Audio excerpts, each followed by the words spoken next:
Imagine seeing your mum as the universe. Imagine seeing your dad as the universe.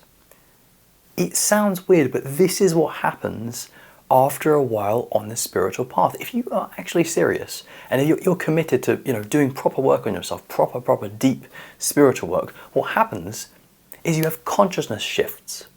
You have shifts in your consciousness. You have shifts in your awareness. And dude, after a while, you start literally seeing divinity in your normal everyday life. And where it stands out to you the most, man, is when you see it in people, who have been with you your entire life. Just very kind of ordinary, normal, material seeming people, maybe even people who, maybe at some point might have been mundane, like a librarian or like a grandma or something. Dude, these days I see the fucking universe in my grandma. I see the universe in her and her dog. And what's really trippy is that's just a reflection of what's in here. So the world is a mirror. So what you see in people, it's just you. You're just seeing yourself. If you see, insecurity or weakness or something in someone, it's emotionally confronting, but that is actually you. Like, I do this myself, man, with judgment. So if I see myself judging someone, I'm like, oh man, no, that's me. That's not that, that's me. What? Oh man, you've got to take a lot of responsibility on this path, man, because when you wake up, you see that your projections are you. Do you know how confronting that is, man? Do you know what your intuition senses? Oh, okay, wow, we got a lot of emotional work to do here. We got a lot of spiritual work here to do. We got a lot of inner work to do to sort of accept and then sort of integrate. What we see in the world is us. What you see in the world is you. That's a big responsibility. But what we're going to focus on today is something a bit more fun. It is seeing the divine in people and things and animals, but especially people. Now, the insight I want to share with you first is this. Notice how you can kind of choose. You can kind of choose what you see.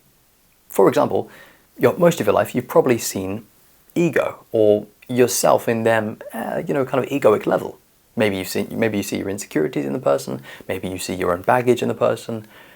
But what's interesting is after these consciousness shifts, where you get more divine in, yourself, you can actually start to choose to see the divine in that person, right? So when I'm speaking to people in my own life, what's interesting is if I ever catch myself projecting, I'm like, let me just pause that for a sec. I just take a second, and this is a very advanced thing to say, but I just do my best to go back to my being, my sort of spiritual center, my consciousness. I slow things down, and I just, have a bit of a reframe. Look at the person afresh. Look at the person with a still mind. Look at the person to the best of your ability with a higher state of consciousness. Now, one technique you can try is when you're in conversation with someone, notice that when you're not speaking, you're in silence. Silence is actually a spiritual technique. So when you're in the silence, when you're not speaking to the other person, notice you can just stop. It's a great opportunity to drop yourself, drop your ego, and listen. But where are you listening from? You're listening from your being. So this is really, really trippy. Sometimes when I do this and I fully drop myself and I'm listening to someone, I hear, it's going to sound profound, I literally hear the universe. And what's also interesting is that is you. You are the universe. You are hearing yourself.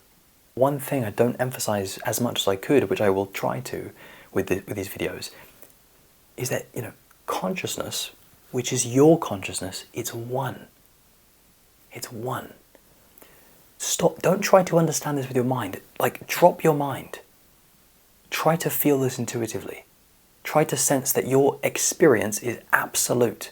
Meaning there isn't like another experience that that is out there. Your experience is completely whole. It's completely one. You are it. You are hearing yourself. This is where spiritual work is very real, man.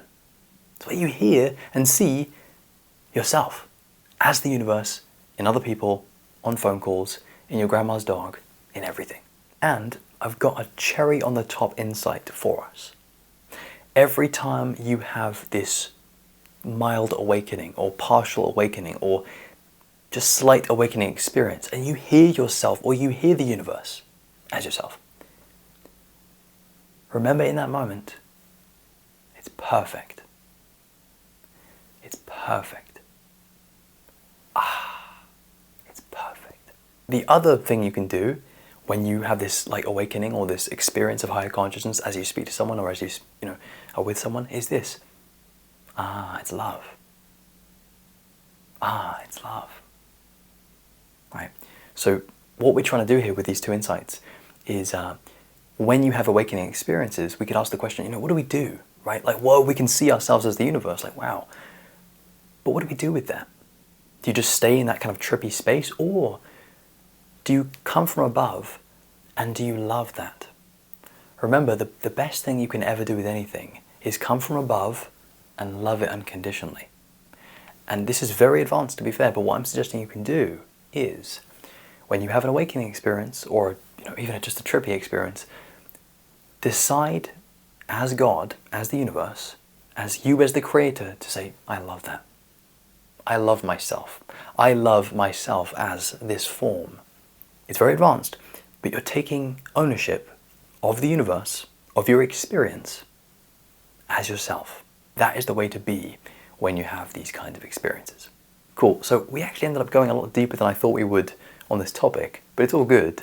We'll just balance it out a little bit with a more worldly message to finish. So my final message is, if you're interested in this level of development, in this level of consciousness, and you'd like to work with me one-to-one to deepen your own understanding of this stuff, you're very welcome to do so.